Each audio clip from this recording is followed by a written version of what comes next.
Yeah, since I only got 4 questions, I'm not gonna speed through any of them. I'm gonna overly explain them.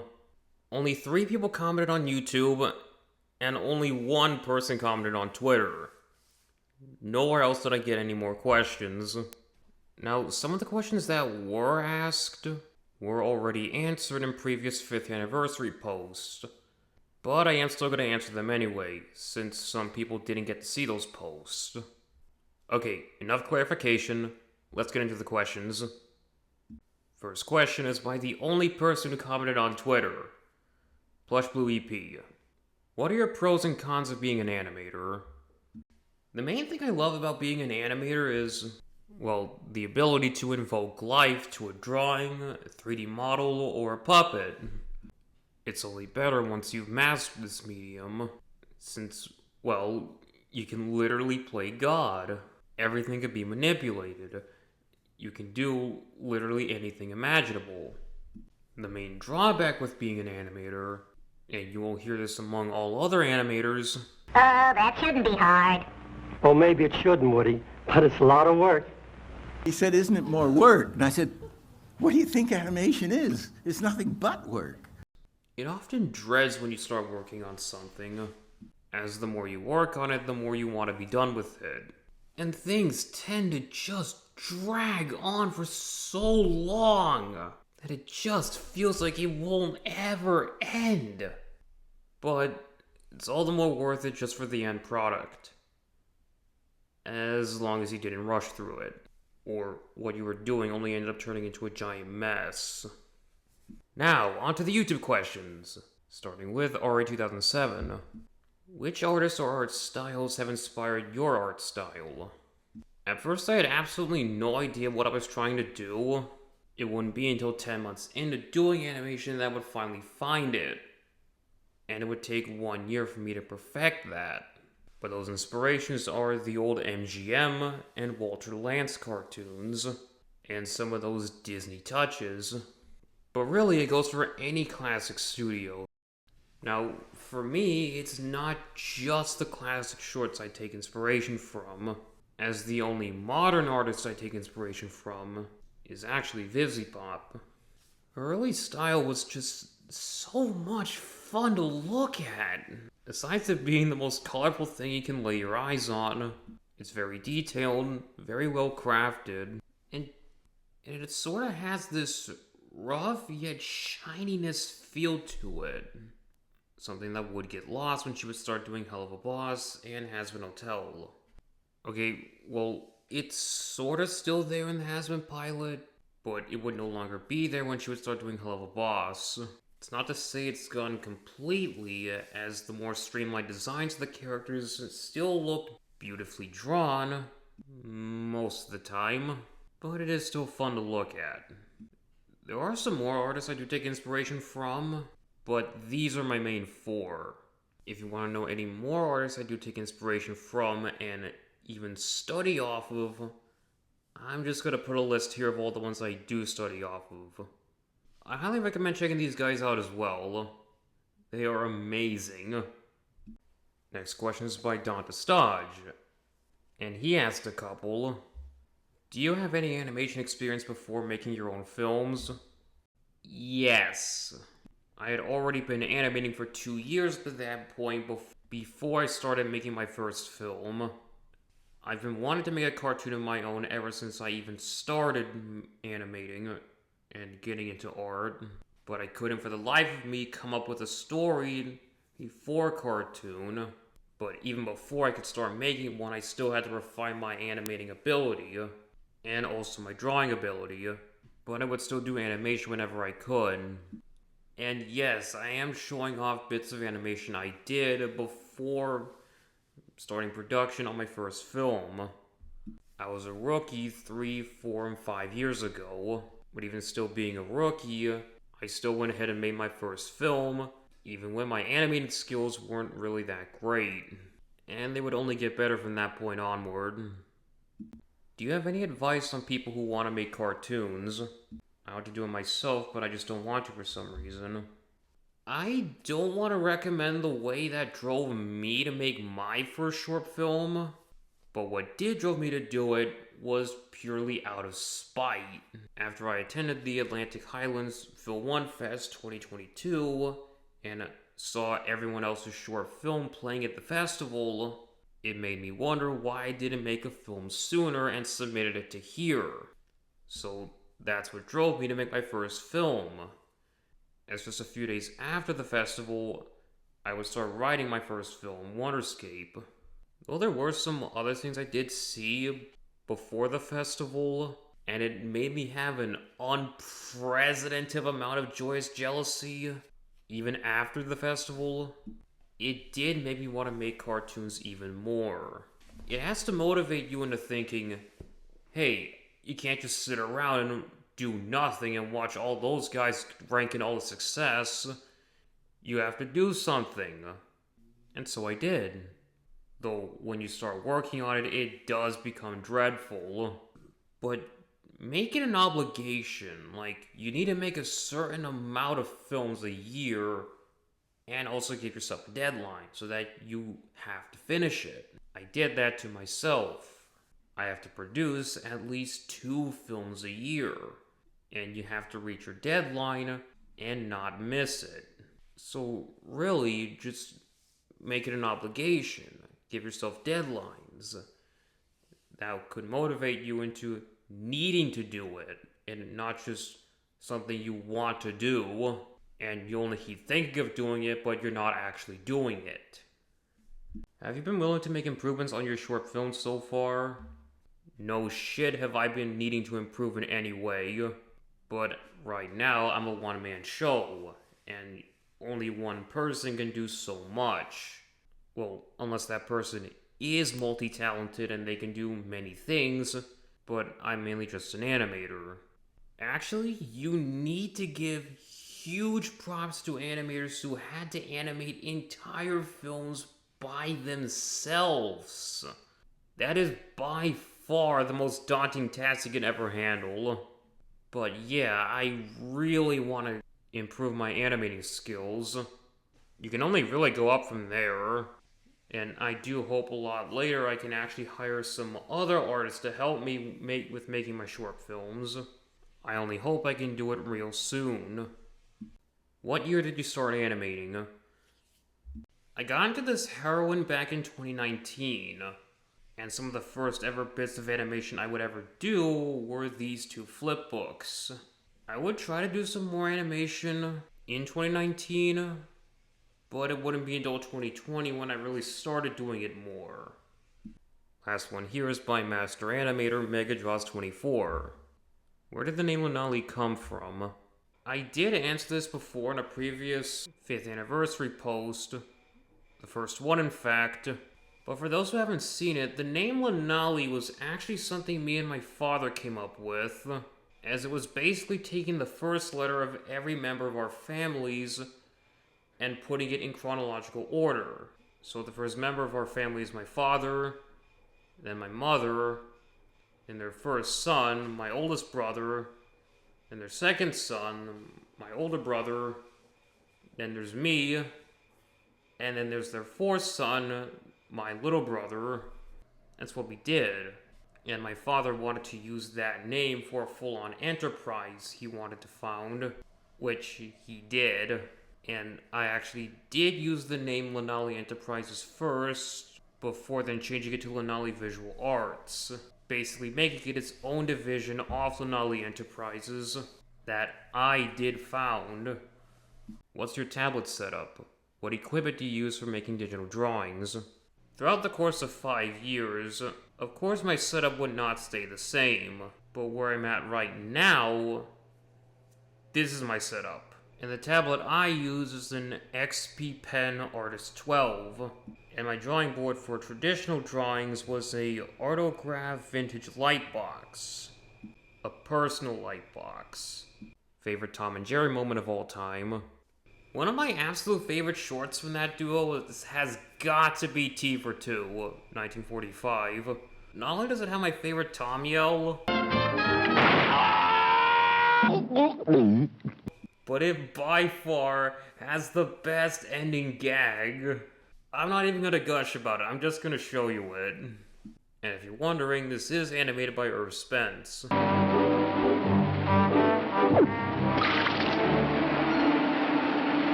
It's just pure cartoon perfection. What do you think of the 1992 Tom and Jerry movie and the 2021 movie? They're bad. Really bad. And for pretty much all the reasons you can think of, the 1992 film does not even represent Tom and Jerry in the slightest. These two just do not act like themselves to the point where you could literally replace them with any generic cat and mouse, and it would not feel any different. Also, it just drops the entire Tom needing to get back to his owner plotline, just to shoehorn this plotline of a little girl trying to run away from her evil aunt who only wants her for her fortune. What does this have to do with Tom and Jerry? And yes, the ultimate elephant in the room, the movie's decision of giving Tom and Jerry extensive dialogue was terrible. So pretty much everyone in this movie talks, and it gets really annoying. And of course, you're gonna make the argument, oh, hey, they talk in the original shorts, so they can't talk. What makes this one so special? Well, first of all, No, not at any time. Only when it was funny. the voices were used for comedic effect. If a scene needed to be more ridiculous in order to up the humor. This is my favorite line. Come on, boy. Go get it. Come on. But also answer me this. If they can talk, then why do they not speak in the same consistent voice? Every time they speak, the voice is not consistent. Like, Tom either talks in a big dumb voice, a British voice, a crooner, a drunk demon, or whatever. And Jerry doesn't always talk in a very cutesy small voice. Sometimes he even talks like an old man. If they could talk, then they should have the same consistent voice. But they don't. But hey, you wanna know a character who can 100% talk? And when he does speak in the same consistent voice? Wile E. Coyote. What's up, Doc? Allow me to introduce myself. My name is Wile E. Coyote. Genius. He can, in fact, talk. He just chooses not to. And when he does talk, the voice is consistent. He speaks in his rather very intelligent voice, which is provided by Mel Blanc. But note this, he only has a voice when he goes after Bugs Bunny, not when going after the Roadrunner. The sole reason for this is because, well, Bugs is a verbal character, and the Roadrunner isn't. So a battle of wits is also a battle of words.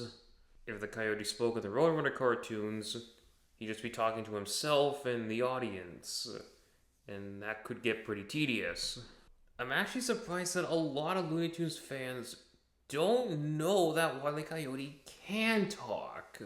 And I will ride if he doesn't talk in Coyote vs. Acme. After the 2021 movie, which I actually did get to see in the theater. Of course it's bad, what do you think? At the very least, I can get this movie points for actually getting Tom and Jerry right.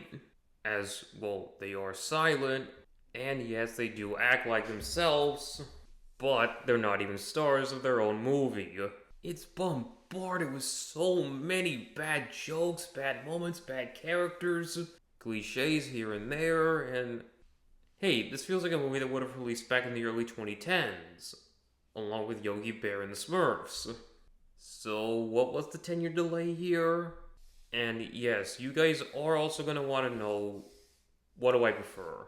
Which movie do I think is worse? It's pick your poison. I cannot for the life of me choose which one is worse. Because if I do, then that's saying one is better. It's all based down to what would you rather suffer through. A movie that claims to have Tom and Jerry in it, but they don't act like Tom and Jerry, and filled with the boring characters, a weak story, and musical numbers. Or would you rather go see a movie that does have Tom and Jerry in it, but is bombarded with dozens of bad jokes, bad moments, and bad characters, and an even more unoriginal story? And yeah, I don't like any of the direct-to-video Tom and Jerry movies either. But overall, Tom and Jerry without Hanna-Barbera was just never the same. And really, any attempt on trying to replicate the classic shorts usually just falls flat. But if you do want my opinion on the Tom and Jerry special shorts, which did release alongside the 2021 movie for promotion, well, for a long time I actually refused to watch them because I thought they were just going to be just like the shorts from Tom and Jerry Tales or the Tom and Jerry Show. But after a year, I finally decided to give them a watch, and they were so close to getting it right.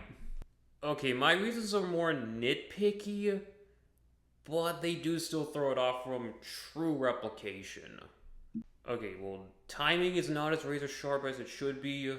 The animation, though, is violent, does look off in some areas, using generic sound effects and not the MGM original sound effects. And of course, music that is not Scott Bradley still throw this off from true replication. I mean, you really couldn't find any composer that had the same or similar style as Scott Bradley? Well, at least that's my implications to why these things are not perfect. But it's the closest thing we have to someone replicating the original Hanna-Barbera Tom and Jerry style. Where would you like to see your channel in the next few years? What are your plans? I've mainly only been using this channel to upload the bits of animation I've done, along with my short films. But I do want to try making more of these kinds of videos. I mean, I just written out a script for an entire video on making animation cells. And this will be the best tutorial on how to make animation cells. And I actually do want to try making a history of miniseries. And if you're wondering what that would be about, it's actually another interest of mine that I got into way before I even wanted to become an animator. And of course, more short films from me. But if I do want to make more short films, I can't just only do it by myself.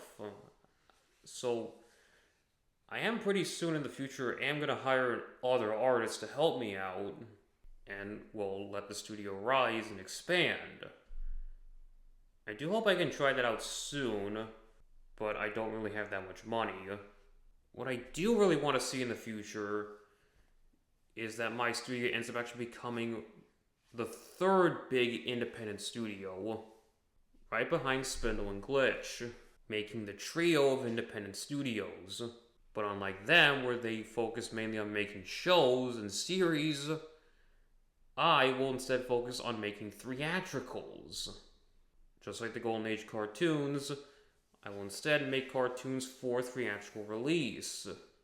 I have no interest in making a TV show, and, well, after making a bunch of shorts, I could also possibly get into making features. I actually have 4 ideas for feature films in my head right now, and they've both been slowly expanding into something. I don't know what they could be, but for sure they will be good. I don't know if I ever will get the chance to be able to be with the top 2, but it's nice to dream. Where did you learn to draw? Are you self-taught? What's your story? Yes, I am self-taught. Because I refuse to go back to school and I'd rather die than go back to school. I mean, look at all the stuff we have now. You can learn literally anything. And this actually makes school now obsolete. Something I do recommend to a lot of beginner artists and aspiring animators is, well, study off of your favorite artist. That's something I started doing late 2020, and I'm actually still doing it. Study everything there is to know about it. How it's drawn, how it's positioned, what shapes do they use, break it down to its barest essentials. And not just study off drawings, but study off many things, especially from real life. Read books, watch movies, be observant. At least it's my advice to any aspiring artist. And that's all the questions. Thank you all so much for the questions. And really just watching and liking my stuff. It actually shows you guys do want to see me succeed and make it big. But as of I'm recording this, I am still working on my short films, and by the time I get to editing this, the website should be already ready for release. And yeah, there will be more stuff coming from me in the future. I just hope life doesn't fuck me over again. But yeah, thanks for watching this video, and only time will tell what will happen. Wait and see.